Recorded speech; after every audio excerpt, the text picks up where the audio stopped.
John D. Rockefeller. The name alone evokes images of towering wealth and power.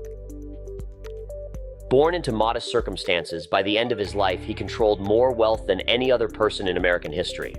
Adjusted for inflation, Rockefeller's fortune would be valued at over $400 billion today. But how did he do it? And what made him different from the rest? I'm Gareth Soloway. Welcome to Legendary Investors.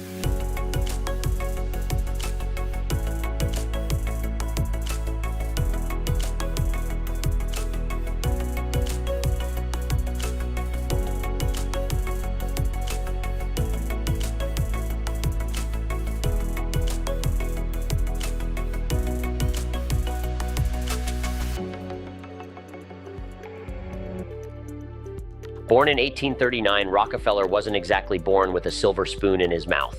His father, infamously known as a snake oil salesman, didn't provide much of a steady income. But young John was meticulous, keeping track of every penny he earned. At just 16, he landed his first job as a bookkeeper. It was here, in the ledgers and numbers, that Rockefeller first saw the potential of finance and business.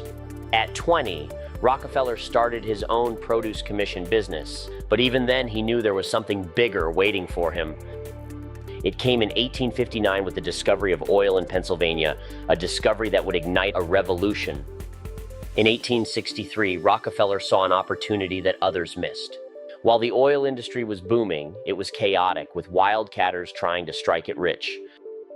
Rockefeller wasn't interested in taking that gamble. Instead, he focused on refining oil, turning crude into something usable.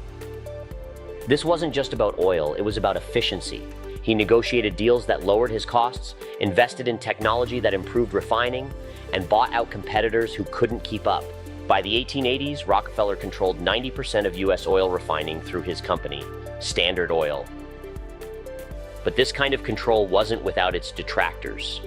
Rockefeller was a master at creating monopolies, vertically integrating every part of the oil business, from extraction to delivery.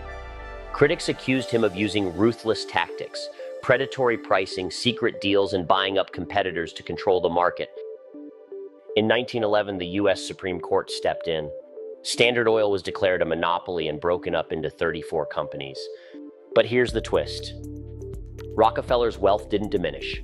If anything, it grew. Many of these smaller companies went on to become today's giants, Exxon, Chevron, and others.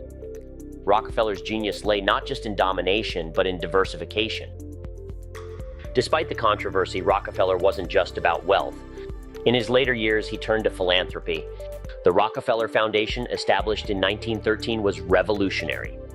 Focused on public health, scientific research, and education, it helped fund the creation of vaccines, established universities, and even founded the University of Chicago.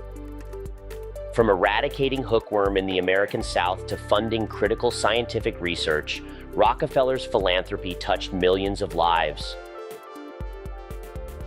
John D. Rockefeller's life was one of extraordinary ambition, incredible wealth, and transformative impact.